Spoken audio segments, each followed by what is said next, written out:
So, what truly is normal?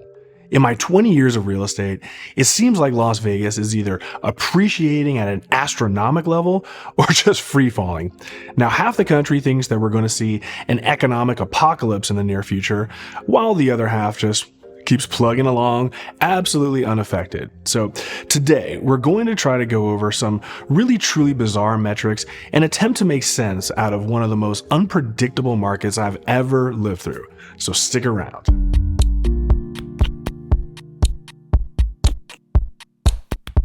Okay, first up are last month's sales. Last month, we only sold 1,717 homes. Now, obviously, compared to last April, this was a massive 39% decrease in sales. Remember, sales didn't start tanking last year until June, which were then reflected in July's numbers. Now, the more disturbing issue here is the fact that sales were down 17% from the previous month of March. Now, while it's not uncommon for April sales to be slightly below March, I had to go back 10 years and I couldn't find a single April even remotely close to this level of drop-off. So the question we're left with is this: are sales depressed because demand is down, or are sales down because there's no inventory to choose from? All right, next, let's see what effect these slumping sales have had on the median price. Now, on the screen now, you can see that we somehow managed to increase $5,000 for the second straight month. This now puts us at $425,000. This also puts us 11.5% down from last year when we had almost reached our high, which was actually in May. So I know what you're thinking right now. Sales are substantially down, but the median price just went up. Like that doesn't seem to make any sense. Well, stay with me and I'll explain in just a bit. But first, let's check out the other side of the coin, which is our inventory levels. As you can see now, for the sixth straight month in a row, our inventory declined yet again. We landed at only 3,851 homes on the market.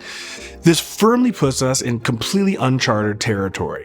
Now, typically, inventory levels start increasing around mid-March, and here we are 6 weeks past that time, and we're still losing inventory. Not good at all. All right, next, let's see what effect all this had on the market by measuring housing absorption. Now, I created this metric to determine how different price ranges are actually performing.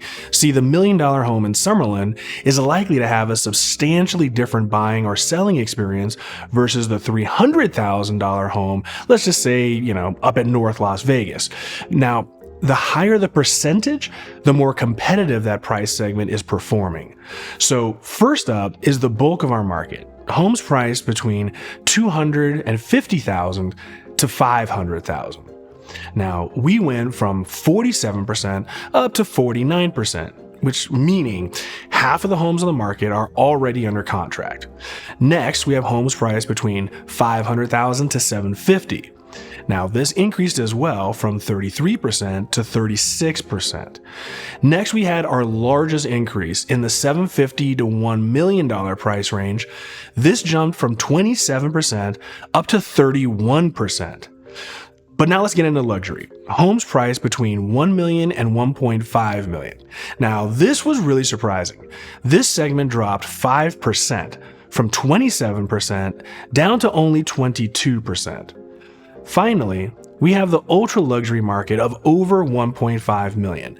This managed to increase from 16% up to 18%. Now, when we take a big step back and look at this entire market as a whole, we're now sitting at 41%. So consider this. In December and January, we were around 20%. So just since the beginning of the year, our housing market has doubled in competitiveness. Almost half of all the homes on the market are already under contract. All right, now that we've finished with all these numbers, let's attempt to actually make some sense out of this madness. Sales are down, but the median price is up. Inventory has been drained to nothing, and the market is becoming more and more competitive. So what does all of this actually mean?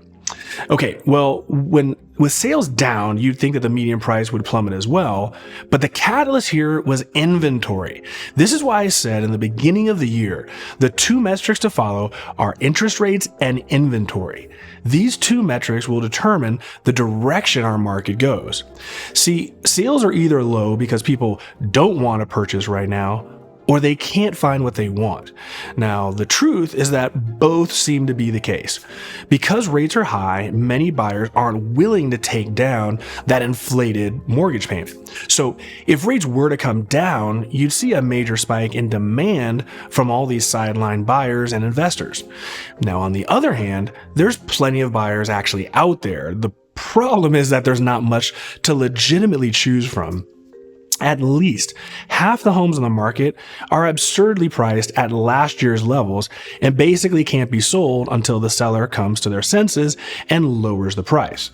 Now, as a result, many of the homes that are priced correctly are selling quickly and in some cases with multiple offers. Now, when it comes to inventory, that's a major concern. On one hand, it's simple. Most homeowners just don't want to give up their 3% mortgage and take on a 6+% mortgage. Instead, they're just sitting. One aspect that people really haven't discussed before is actually also related. Now, a lot of these homeowners refinanced and then remodeled their homes just these past couple of years, instead of purchasing a new home.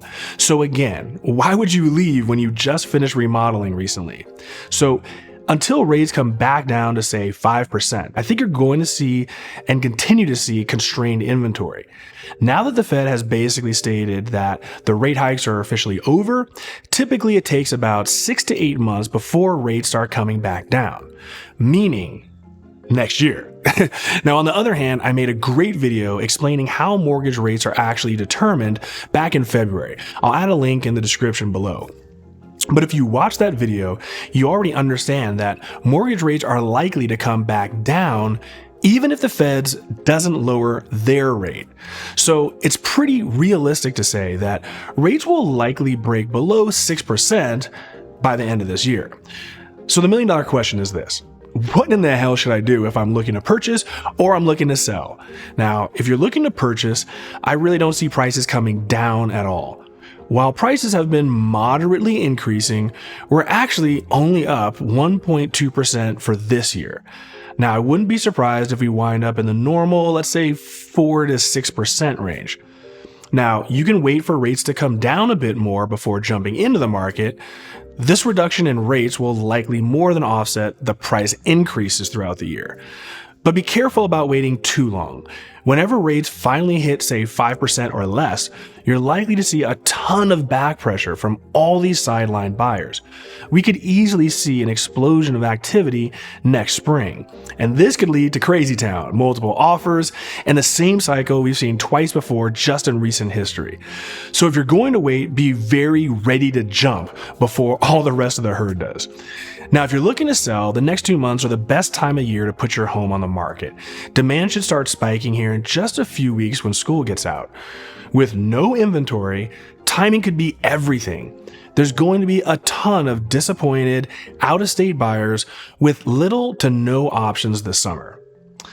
Well, that's it for this video, guys. Please support me by smashing that like button, sharing with your friends and family, and of course, subscribing. Now, I've got some awesome property tours this month, including a 9,000 square foot remodeled mansion in Anthem, and this ridiculous normal home that was completely remodeled to mirror like a multi-million-dollar custom home. So be sure to check those ones out. In the meantime, deuces.